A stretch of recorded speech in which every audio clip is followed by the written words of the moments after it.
ఇప్పుడు వచ్చేసి టెక్టోనిక్స్ గురించి నేర్చుకుందాము. టెక్టోనిక్స్ నేర్చుకొని దాని తర్వాత దీంట్లో 3 థియరీస్ ఉంటాయి. కాంటినెంటల్ డ్రిఫ్ట్ థియరీ, ఇంకా సీ ఫ్లోర్ స్ప్రెడ్డింగ్, ఇంకా లాస్ట్ వచ్చేసి ప్లేట్ టెక్టోనిక్స్. సో ఇది అన్నట్టు ఇది ఎప్పుడు అంటే World War II టైంలో ఏమైంది అంటే అంత సీ లోపలికి వెళ్తే అప్పుడు రిడ్జెస్ కానీ, ట్రెంచెస్ కానీ, సీ మౌంట్స్ అంటే గుట్టలు కానీ, ఇంకా వేరేవన్నీ ఉన్నాయి అన్నట్టు. అప్పుడు అసలు ఏంది అని స్టడీ చేస్తే అప్పుడు natural boundaries between various tectonic, అప్పుడు లిథోస్ఫియరిక్ ప్లేట్స్ కానీ టెక్టోనిక్ కానీ ధరించడం. ఈ టెక్టోనిక్స్ అంటే ఏంటంటే study of forces and processes. ఏం ఫోర్సెస్? కన్వెన్షనల్ కరెంట్స్ ఉంటాయి మ్యాంటిల్లో, మనకు తెలుసు కదా, క్రస్ట్, మ్యాంటిల్, కోర్. ఇది మెయిన్, ఇది core. Study of forces. A forces? Convention currents in mantle. And processes ఏంది? ఈ ప్లేట్స్ ఎలా కొలైడ్ అవుతున్నవి, ఎలా ఫోల్డింగ్ అవుతుంది, ఫాల్టింగ్ అవుతుంది, వాల్కనిజం అవుతుంది, ఇవన్నీ అండ్ ప్రాసెసెస్. ఇవి స్టడీ చేయడం టెక్టోనిక్స్. ఇది బేసికల్గా ఏంటంటే లిథోస్పియర్ ఎలా డిఫార్మేషన్ అవుతుంది, ఇది మెయిన్గా చదువుకోవడం. లిథోస్పియర్ డిఫార్మేషన్ గురించి చదవడమే టెక్టోనిక్స్. మరి లిథోస్పియర్ అంటే ఏంది? క్రస్ట్ కలిపి అప్పర్ మ్యాంటిల్ కలిపి అది. సో లిథోస్పియర్ ఎలా డిఫార్మేషన్ అవుతుంది, ఆ డిఫార్మేషన్కి సంబంధించిన ఫోర్సెస్ ఏంటి, ఇది అన్నట్టు. ఏమేం చదువుతాము అంటే ఇప్పుడు మనం folding and faulting, FOLDING folding and faulting of mountains, అంటే మౌంటైన్స్ బిల్డ్ చేయడం, దాన్ని ఒరోజెనీ కూడా అంటాము.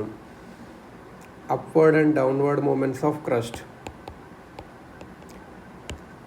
upward and downward movements of crust, upward and downward movement of crust.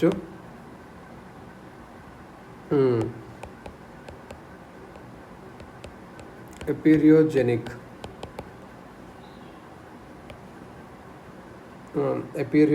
movements అన్నట్టు. Growth and behavior of old cores of continents known as cratons. Old course ఉంటుంది కదా, old course of continents called crotons. Horizontal displacements, seismic అంటే earthquake సంబంధించింది అన్నట్టు. So 3 theories ఉంటాయి. Continental drift theory, ఇదేంటంటే continents ఎలా move అవుతున్నాయి ఒకటికొకటి, అది దాని గురించి సంబంధించింది మెయిన్గా కాంటినెంట్స్. ఇంకొకటి పోలార్ వ్యాండరింగ్, అంటే ఇది కాంటినెంటల్ డ్రిఫ్ట్ థియరీ లాంటిదే. పోలార్ వ్యాండరింగ్ అంటే సేమ్ అదే, కానీ ఇవి క్రస్ట్ అప్పర్ మ్యాంటిల్ ఎలా మూవ్ అవుతుంది విత్ రెస్పెక్ట్ టు పోల్స్ చెప్తా. పోలార్ వ్యాండరింగ్ అంటే అంత ఇంపార్టెంట్ కాదు. Next is very very important, see floor spreading. ఇది ఏం డిటర్మైన్ చేస్తుంది అంటే ఓషనిక్ ప్లేట్స్ ఎలా మూవ్ అవుతున్నాయి. ఇదేమో కాంటినెంట్, ఇదేమో ఓషన్, ఇది అన్నట్టు. సీ ఫ్లోర్ స్ప్రెడ్డింగ్ వచ్చేసి ఓషన్స్ అన్నట్టు. ప్లేట్ టెక్టోనిక్స్ అంటే లిథోస్పియరిక్ ప్లేట్స్ ఎలా మూవ్ అవుతున్నాయి అది. దీనికి అన్నికి సంబంధించి ఒక థియరీ ఇంపార్టెంట్ ఉంటుంది, convention current theory.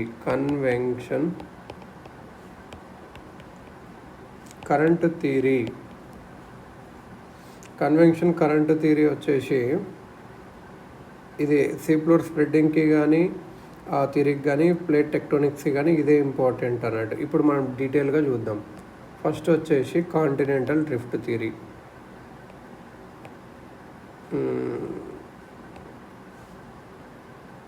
Continental drift theory ఎవరు చెప్పింది అంటే ఆల్ఫ్రెడ్ వెగ్నర్ అనేటాన్ని ఇది ప్రపోజ్ చేశాడు. దీని ప్రకారం ఏంటంటే ఒక పెద్ద ల్యాండ్ మాస్ ఉంటుంది. పెద్ద ల్యాండ్ మాస్, దాని పేరు ఏంది? ప్యాంగియా అని ఉంటుంది. పెద్ద ల్యాండ్ మాస్ ఉంటుంది. పెద్ద ఓషన్ ఉంటుంది. ఈ ఓషన్ ఏది? పంతాలాసా. ఇది వచ్చేసి ఓషను, ఇది వచ్చేసి పెద్ద ల్యాండ్ ప్యాంగియా. ఇప్పుడు ఏం చేస్తుంది అంటే తెత్తీసి అని ఒకటి వచ్చి ఇది దీన్ని డివైడ్ చేస్తుంది. తెత్తీసి ఏం చేస్తుంది? ప్యాంగియాని రెండుగా డివైడ్ చేస్తుంది పెద్ద పెద్దగా. ఏదో ఒకటి దాని పేరేమో లౌరేన్షియా ఆర్ లౌరేషియా. ఇదేమో నార్త్కి, ఇదేమో గోండువానా ల్యాండ్ అని ఇంకోటి ఉంటుంది సౌత్కి. ఈడనేమో తెత్తీసి ఫ్లో అవుతుంది, ఇట్లా వచ్చి ఇక్కడ వచ్చి ఇటు తెత్తీసి ఫ్లో అవుతుంది, దీన్ని బ్రేక్ చేస్తుంది. కాబట్టి గోండువానా అనేది సౌత్కి. Drift 200 million years ago start అయ్యింది. Continents began to break up. ఇంకా అలా ఒకటి మూవ్ అవ్వడం స్టార్ట్ చేసినవి. ఆ కాంటినెంట్స్ బ్రేక్ అవ్వడము, ఇంకా ఒక move away from one another.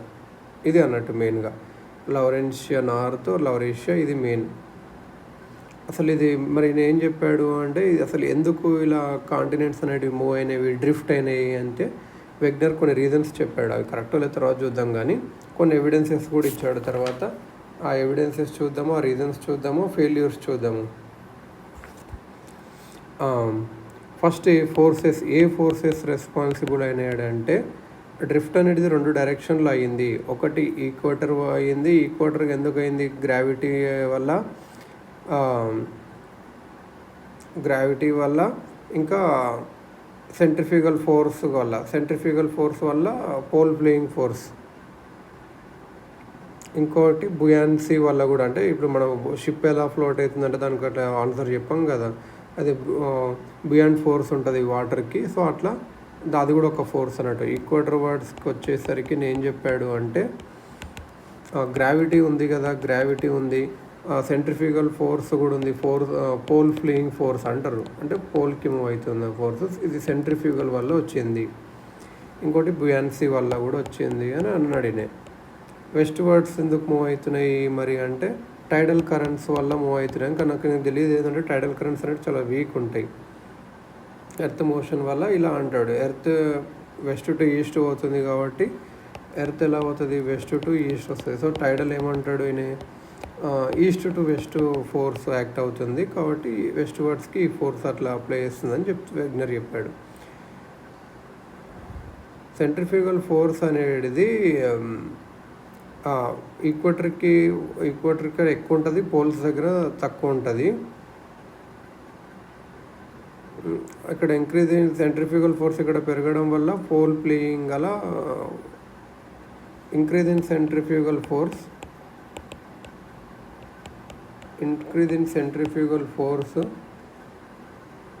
led to pole fleeing. Increase in centripetal force led to pole fleeing. ఇలా ఓకే.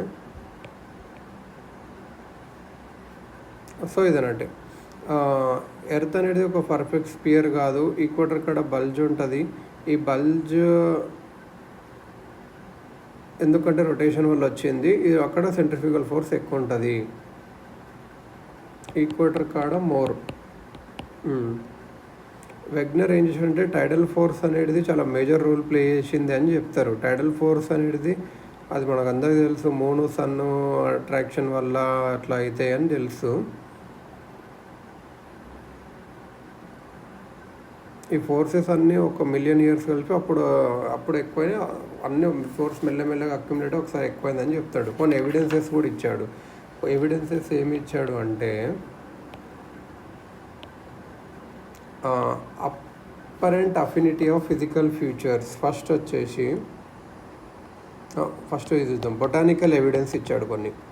బొటానికల్ ఎవిడెన్స్ అవార్డు ఏమన్నాడు అంటే ఫొజిల్స్ ఉన్నాయి across the Gondwana land.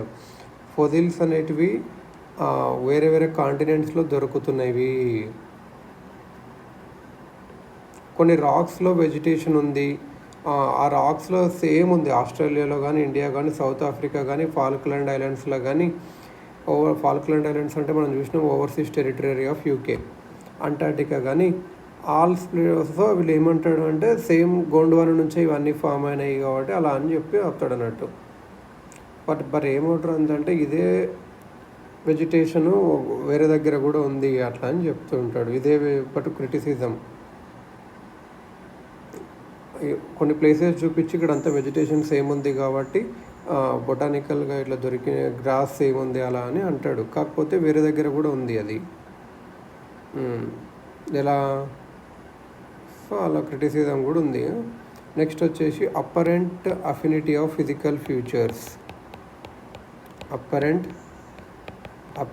Affinity of physical features. ఇది ఎలా అంటే ఇప్పుడు ఆఫ్రికా ఇలా ఉంది, ఇక్కడ ఇండియాలో ఉంది, ఈ రెండు ఫిట్ అవుతాయి కదా అని చెప్పి అలా అంటున్నాడు అన్నట్టు. ఇప్పుడు బ్రెజిల్ వచ్చేసి ఆఫ్రికాలో, బ్రెజిల్ సౌత్ అమెరికాలో ఉంటుంది, అది వచ్చేసి ఆఫ్రికాలో కరెక్ట్ మ్యాప్ పడుతుంది కాబట్టి అలా అని చెప్పి అంటాడు అన్నట్టు. అలా కొన్ని ఫిక్స్ అవుతున్నాయి కాబట్టి అలా అంటాడు. కాకపోతే అది తప్పు కాదు.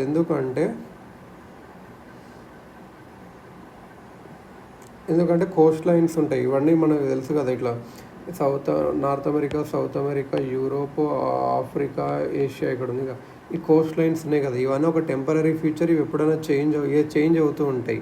కానీ మౌంటైన్స్ అనేవి ఎప్పుడు గ్లోబల్ అఫినిటీ ఏం పెట్టవు అన్నట్టు. నేను ఏం చెప్తున్నాడు అంటే మౌంటైన్స్ కూడా సేమ్ ఉన్నాయి అని అంటున్నాడు అన్నట్టు.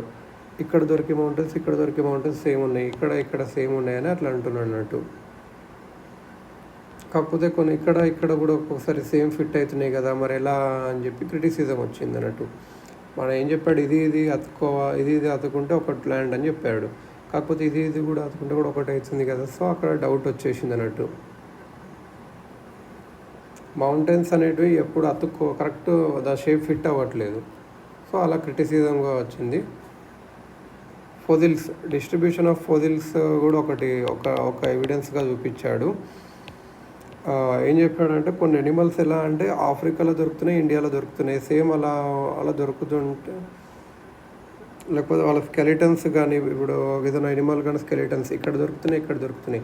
సో నేను ఏమంటాడంటే రెండు ఒకప్పుడు కలిసి ఉండే, ఇక్కడ ఓషన్ లేకుండా అని అంటాడు అన్నట్టు. బట్ అట్లేం లేదు, ఇక్కడ కూడా దొరుకుతున్నాయి, మరి ఇక్కడ ఎందుకు దొరుకుతున్నాయి అలా అని. ఇంకొక ఎవిడెన్స్ ఏంటంటే పోలార్ వ్యాండరింగ్ అంటే ఏంటంటే పోల్స్ షిఫ్ట్ అవుతున్నవి, షిఫ్టింగ్ ఆఫ్ పోల్స్. ఈ పోల్స్ అనేటివి పొజిషన్ చేంజ్ అవుతుంది. సో చేంజ్ అవుతుంది అంటే అది ఎందుకు చేంజ్ అవుతుంది అనేది టెక్టోనిక్స్లో మనం చూడొచ్చు. పోల్స్ షిఫ్ట్ అవ్వచ్చు. ఇప్పుడు మనకు తెలిసి నార్త్ పోల్, సౌత్ పోల్ ఇది షిఫ్ట్ అవ్వచ్చు, కానీ కాంటినెంట్స్ అయితే షిఫ్ట్ అవ్వట్లేదు కదా. సో అది ఎలా చెప్తావని చెప్పి అలా. ఇంకొకటి ఎలా అసలు rocks of same age across oceans.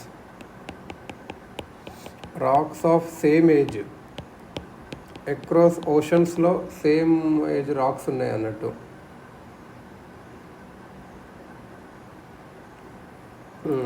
ఇప్పుడు అదే ఆఫ్రికాకు, ఇండియాకు సేమ్ ఓషన్ రాక్స్ ఉన్నాయంటే వేరే దగ్గర కూడా ఉన్నాయి అలా అని చెప్పవచ్చు. ఇంకొకటి ఏదంటే టిలైట్ డిపాజిట్స్.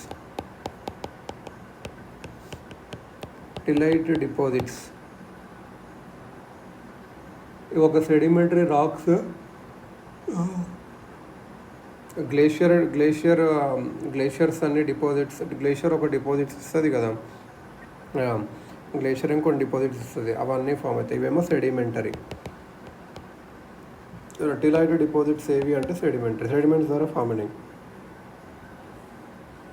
ఇవి ఏమంటాడు అంటే ఇవి ఆఫ్రికాలో కానీ, ఇండియాలో కానీ, ఫాల్క్ ఐలాండ్స్లో కానీ, అంటార్టికా కానీ సేమ్ ఉన్నవి అలా అని చెప్తే సేమ్ ఉన్నాయి కాబట్టి ఇదంతా ఒకటే పార్ట్గా ఉండే అని అంటాడు. ఇంకొకటి ప్లేజర్ డిపాజిట్స్ అంటే గోల్డ్ డిపాజిట్స్. ప్లేసర్ డిపాజిట్స్ అంటే ఏంటంటే మౌంటైన్ ఏమో బేస్ ఏమో ఒక దగ్గర ఉంది, గోల్డ్ ఏమో ఇంకో దొరుకుతుంది. సో రెండు ఒకటే అని అట్లా అంటాడు అన్నట్టు. దానికి ఎగ్జాంపుల్ ఏంటంటే గానాలో మంచిగా గోల్డ్ దొరుకుతుంది, కానీ సోర్స్ వచ్చేసి బ్రెజిల్లో ఉంది.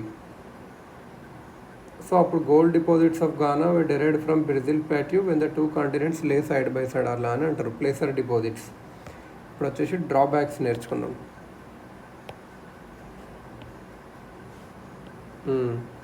Drawbacks of continental drift theory.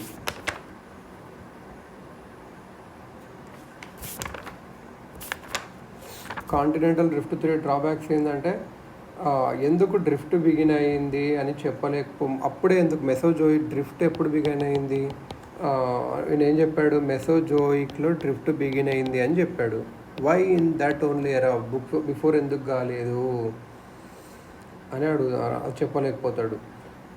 Oceans గురించి ఏం చెప్పాడు, ఎంతసేపు కాంటినెంట్స్ ఉన్నాయి అనే చెప్తాడు. మరి ఓషన్స్ ఎలా ఫామ్ అయినాయి దానికి చెప్పాడు అన్నట్టు. ఎక్కువ అసంప్షన్సే ఉన్నాయి. అంటే ఇక్కడ ఇది దొరుకుతుంది కాబట్టి ఇక్కడ అది అట్లా అని ఫొసిల్స్ దొరుకుతున్నాయి, లేకపోతే బొటానికల్ ఎవిడెన్స్ ఉన్నాయి, లేకపోతే సైజ్ ఫిట్ అవుతుంది, apparent affinity of physical features, tillite deposits, placer deposits, rocks of same age, ఇలా కొన్ని అసమ్ చేసి చెప్పాడు అన్నట్టు. ఇప్పుడు మోడర్న్ థియరీస్ ప్రకారం ఏం చెప్తున్నాయి అంటే ప్లాంగే ఉందని మోడర్న్ థియరీస్ ఒప్పుకుంటున్నాయి. ప్లాంగియాను ఒప్పుకుంటున్నాయి, కానీ రిలేటెడ్ ల్యాండ్ మాస్ కానీ వేరే ఎక్స్ప్లెనేషన్ ఇస్తుంది డ్రిఫ్ట్కి.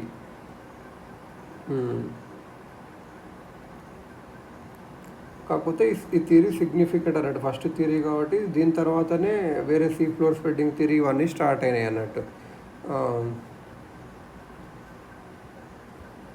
సో ఇప్పుడు వచ్చేసి సీ ఫ్లోర్ స్ప్రెడ్డింగ్ థియరీ. ఇది ఎవరు కనిపెట్టింది, American geologist Harry Hess. Sea floor spreading ఒకటి, 2 హెస్, హర్రీ హెస్, అలా గుర్తుపెట్టుకోవచ్చు. ఒకటి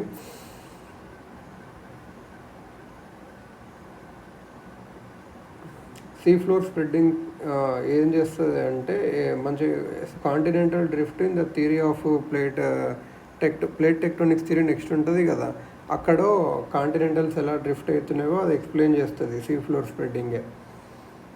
so sea floor spreading helps explain continental drift in the theory of plate tectonics. This helps explain continental drift in theory of plate tectonics. Ocean plates ఎప్పుడైతే diverge అవుతాయో ఒక stress create అవుతుంది. Stress create అయ్యి tensional stress ఏం చేస్తుందంటే fractures లిథోస్పియర్లో, ఇప్పుడు ocean plates ఇది diverge అయినాయి అనుకో, ఇక్కడ ఒక లిథోస్పియర్లో ఫ్రాక్చర్స్ వస్తాయి. అప్పుడు బసాల్టిక్ మాగ్మా వచ్చి కూల్ అవుతుంది ఓషన్ ఫ్లోర్లో, అది న్యూ సీ ఫ్లోర్ ఫామ్ అవ్వడానికి మాగ్మా వస్తుంది లోపటి నుంచి, ఇది కొత్త సీ ఫ్లోర్ ఫామ్ అవుతుంది. ఈ కొత్త సీ ఫ్లోర్ వచ్చి అంటే ఓషనిక్ క్రస్ట్ ఇది ఇలా మూవ్ అవుతుంటుంది, కొత్తదంతా వెళ్తూ ఉంటుంది, అలా వస్తూనే ఉంటుంది. ఒకటి వస్తుంటుంది, ఇక్కడ స్ప్రెడ్ అవుతుంటుంది, ఇలా మూవ్ అవుతూ ఉంటుంది అన్నట్టు. ఈ ఓల్డ్ రాక్స్ ఉంటాయి కదా, అది చాలా ఇక్కడ నుంచి ఇక్కడ వస్తాయి ఓల్డ్ రాక్స్, న్యూ ఏమో ఇక్కడ ఉంటాయి అన్నట్టు. ఇక్కడ ఒక థియరీ నేర్చుకుందాం, conventional current theory and palaeo magnetism అనే ఒక థియరీ నేర్చుకుందాము. కన్వెన్షనల్ కరెంట్ థియరీ, కన్వెన్షన్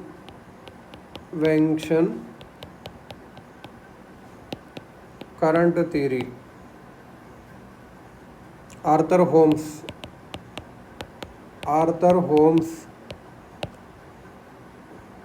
ఈయన కన్వెన్షనల్ కరెంట్ థియరీ చెప్పాడు. దీని ప్రకారం ఏంటంటే కన్వెన్షనల్ కరెంట్స్ ఉన్నాయి, ఎక్కడున్నాయి, మ్యాంటిల్లో ఉన్నాయి.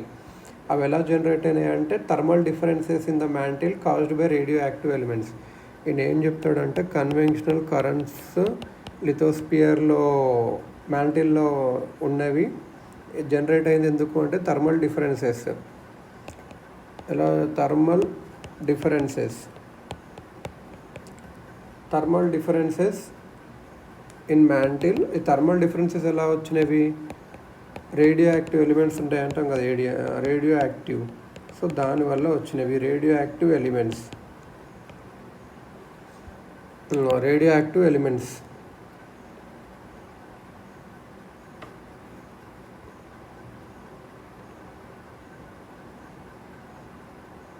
ఈ కన్వెన్షనల్ కరెంట్స్, మ్యాంటిల్లో ఉన్న కన్వెన్షనల్ కరెంట్స్ మెయిన్గా driving force behind the movement of lithospheric plates.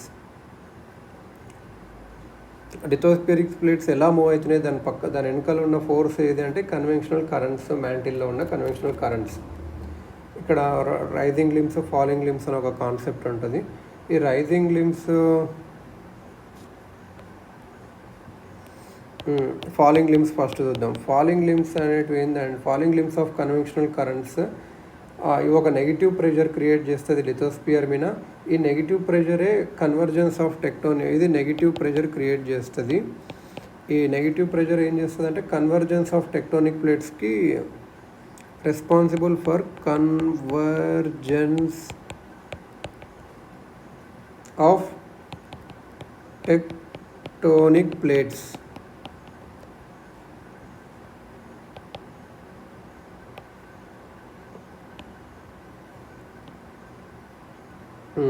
Convergence of tectonic plates,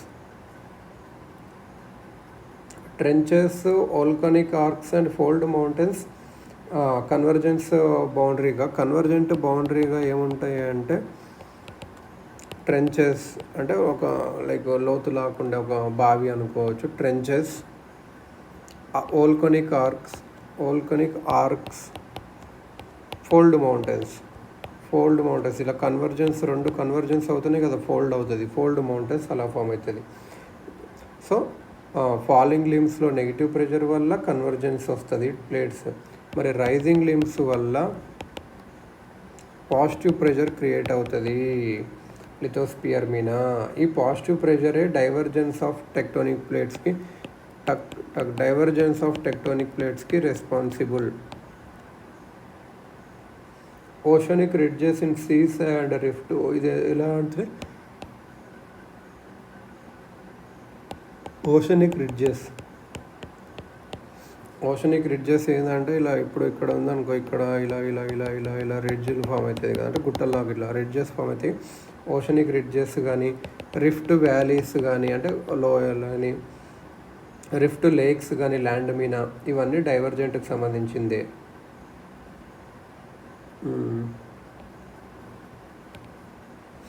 ఇక్కడ ఒక ఇంపార్టెంట్ పాయింట్ నేర్చుకుందాం.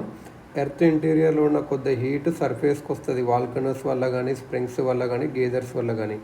ఈ వచ్చిన హీట్ చాలా తక్కువ ఉంటుంది సన్తో వచ్చిన హీట్ కన్నా. కాకపోతే ఇంటీరియర్ నుంచి వచ్చింది ఓషన్లో ఇంపార్టెంట్. ఓషన్లో బ్యాక్టీరియా ఉంటుంది కదా, ఆ బ్యాక్టీరియాకి అది ఇంపార్టెంట్ అన్నట్టు, అక్కడ బ్యాక్టీరియా పెరుగుతుంది అన్నట్టు. సో అలా ఫోటోసింథసిస్ పాసిబుల్. ఇది ఏంటంటే దీని బ్యాక్టీరియా అక్కడ వచ్చేసి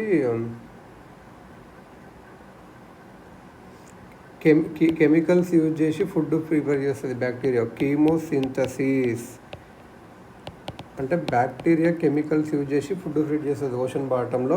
అది నెక్స్ట్ ఇంకొక, సో ఇది ఒకసారి చూద్దాం. ఇది ఎలా ఉంటే ఇది ఇన్నర్ కోరు, ఇది అవుటర్ కోరు, ఇది మ్యాంటిల్ అన్నట్టు. సో ఇలా ఇక్కడ కన్వెన్షనల్ కరెంట్స్ ఉంటాయి. ఇలా కన్వెన్షనల్ కరెంట్స్ ఉంటాయి. ఇక్కడ వచ్చేసి ఫాలింగ్ లింబ్ అంటే నెగిటివ్ అంటే కన్వర్జెంట్ మనం నేర్చుకున్నాం కదా. ఇక్కడ వచ్చేసి రైజింగ్ రైజింగ్ అంటే డైవర్జెంట్. ఇక్కడ రైజ్ అయ్యింది, ఇక్కడ డైవర్జెంట్, ఇది పాజిటివ్ ప్రెషర్ క్రియేట్ అవుతుంది. ఇక్కడ ఒక రిడ్జ్ క్రియేట్ అవుతుంది. ఇక్కడ ఫాలింగ్ కాడ ట్రెంచ్ క్రియేట్ అవుతుంది. ఇక్కడ మళ్ళీ ఫాల్ అవుతుంది, ట్రెంచ్ క్రియేట్ అవుతుంది. అలా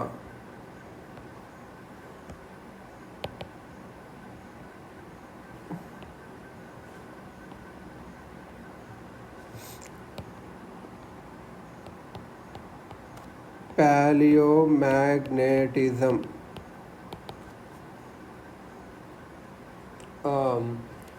ప్యాలియోమ్యాగ్నెటిజంలో ఇక్కడ ప్యాలియోమ్యాగ్నెటిజం వల్ల ఏం జరిగిందంటే కాంటినెంటల్ డ్రిఫ్ట్ హైపోథిసిస్ కొంచెం దానికి ఒక ఇంపార్టెన్స్ ఉంది అని చెప్పి ప్యాలియోమ్యాగ్నెటిజం హెల్ప్ చేసింది కాంటినెంటల్ డ్రిఫ్ట్ థియరీని నెక్స్ట్ సీ ఫ్లోర్ స్ప్రెడ్డింగ్కి కానీ టెక్టోనిక్స్కి మార్చడానికి. ప్యాలియోమ్యాగ్నెటిజం అంటే ఏంది అసలు అంటే ఎర్త్ మ్యాగ్నెటిక్ ఫీల్డ్ ఉంటుంది అన్నట్టు, దాని రికార్డ్ని స్టడీ చేయడం అన్నట్టు.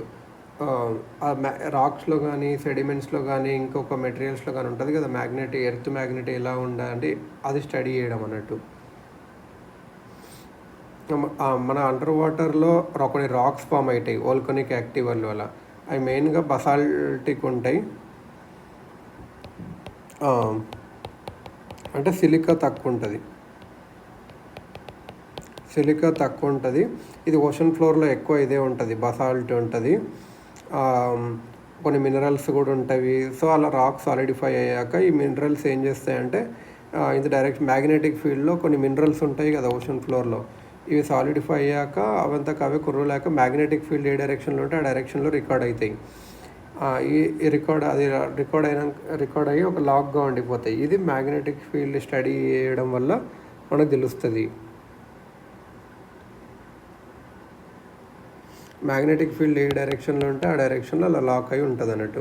ఈ ప్యాలియోమ్యాగ్నెటిక్ స్టడీస్ వల్ల ఏం చూస్తుంటే ఎర్త్ మ్యాగ్నెటిక్ ఫీల్డ్ అనేది ఫ్రీక్వెంట్గా రివర్సల్ అవుతుంది. జియోమెట్రిక్కి ఎర్త్ మ్యాగ్నెటిక్ ఫీల్డ్ అనేది ఎర్త్ది జియోమ్యాగ్నెటిక్ రివర్సల్ అవుతుంది అని చెప్పి ప్యాలియోమ్యాగ్నెటిక్ స్టడీ వల్ల అయింది. Geomagnetic reversal time over geological time. The polarity of Earth's magnetic field and magnetic field reverse are thus detectable by studying rocks of different ages. మన different racks study చేసి అప్పుడు ఏ టైంలో ఎలా ఉండే ఎర్త్ మ్యాగ్నెటిక్ ఫీల్డ్ పొలారిటీ అనేది study చేయొచ్చు.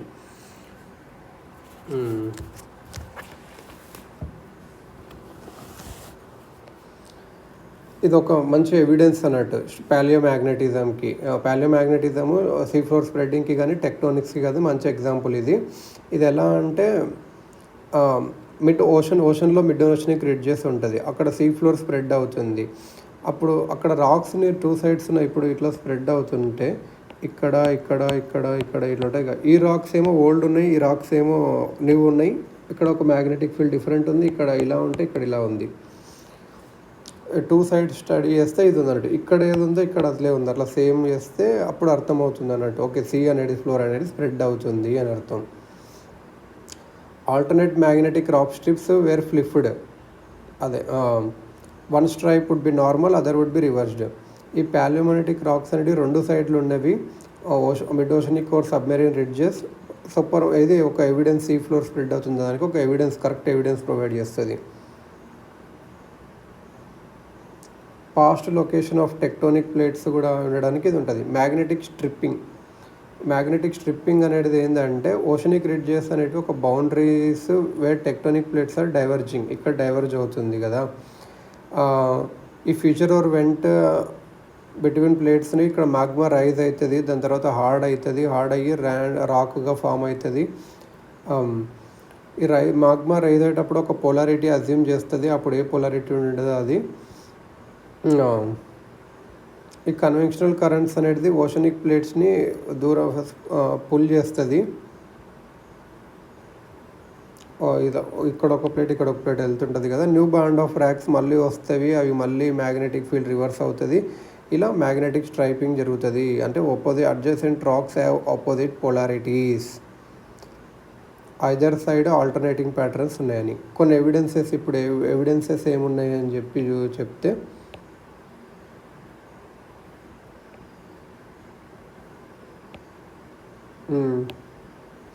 Evidences ఏమున్నాయని చెప్పి ఈ రాక్స్ ఆఫ్ ప్యాలియోమ్యాగ్నెటిక్ రెండు సైడ్ల ఆఫ్ క్రస్ట్లో ఓషనిక్ రిడ్జెస్లో అదొక ఎవిడెన్స్, ఈక్విడిస్టెంట్లో ఉన్నవి అట్లా మ్యాగ్నెటిక్ ఓరియంటేషను. ఇంకా క్లోజ్గా ఉన్నవేమో నార్మల్ పొలారిటీ అండ్ యంగ్గా ఉన్నవి. ఇంకా ఓషన్ క్రస్ట్ రాక్స్ ఏమో యంగ్గా ఉన్నవి. ఏజ్ ఇంక్రీజ్ అవుతుంది. ఇక్కడ వస్తే ఇక్కడ ఏజ్ ఎక్కువ ఉంటుంది, ఇక్కడ ఏజ్ తక్కువ ఉంటుంది. ఇలా ఇంకొకటి ఏంటంటే ఎర్త్ క్వాక్స్ వోల్కనస్ మిడ్ ఓషనిక్ రిడ్జెస్లో ఎక్కువ ఉన్నాయి అన్నట్టు. నార్మల్గా టెంపరేచర్ ఓషన్ ఫ్లోర్లో ఎంత ఉంటుంది, 9.4 degrees ఉంటుంది 300 మీటర్ కాడ. కానీ రిడ్జెస్ దగ్గర హై అవుతుంది. ఎందుకు హై అవుతుంది అంటే అక్కడ మాగ్మా ఉంది, మాగ్మా వస్తుంది అని వచ్చింది ఒకసారి అని చెప్పడానికి అట్లా హై అవుతుంది అన్నట్టు. సెంట్రల్ పార్ట్స్ ఆఫ్ అట్లాంటిక్ ఓషన్లో ఒక డాట్స్ కనుక చూస్తే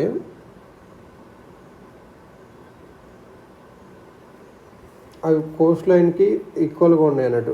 అట్లాంటిక్ ఓషన్లో ఒక సెంట్రల్ పార్ట్స్లో కొన్ని డాట్స్ కనెక్ట్ చేసి చూస్తే అవి ప్యారలల్ టు కోస్ట్ లైన్స్ ఉన్నవి. సో ఇట్లా ఏం చెప్పొచ్చు, సీ ఫ్లోర్ అనేది వైడ్ అయింది అని చెప్పొచ్చు. ఎర్త్ క్వాక్స్ వచ్చేసి షాలో డెప్త్లోనే ఉంటుంది అన్నట్టు. ఇక్కడ మిడ్ ఓషనిక్ రిడ్జెస్లో ఏమవుతుందంటే ఎర్త్ క్వాక్ షాలో డెప్త్లో వస్తుంది, షాలో డెప్త్లో.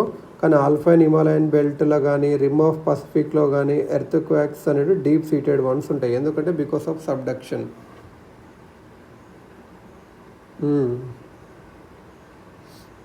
అవన్నీ మనం మౌంటైన్ చూసాం కదా. లేకపోతే ఆల్పైన్ కానీ హిమాలయ కానీ లేకపోతే పసిఫిక్లో కానీ ఎర్త్ క్వాక్స్ అనేవి deep seated because of subduction అవ్వడం. అది మౌంటైన్స్ పైన సబ్డక్షన్ వల్ల ఫామ్ అవ్వడం వల్ల. సో ఒక గెస్ట్గా చూద్దాం సీ ఫ్లోర్ స్ప్రెడ్డింగ్ ఏంది అంటే, మామూలుగా ఇది సబ్డక్టింగ్ plate.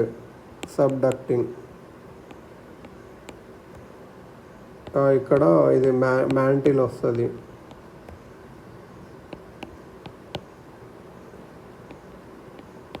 Direction of see floor spreading.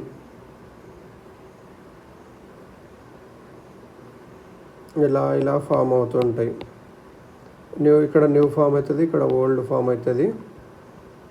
సబ్డక్టింగ్ plate ఇది ఓషన్, ఇది కాంటినెంట్ అయితే ఇక్కడ సబ్డక్టింగ్ ప్లేట్ అయింది. ఇక్కడ ఒక ట్రెంచ్ ఫామ్ అవుతుంది. Continental crust, continental volcanic arc, ఇవి ఓషన్ ఫ్లోర్, ఇది మెయిన్గా.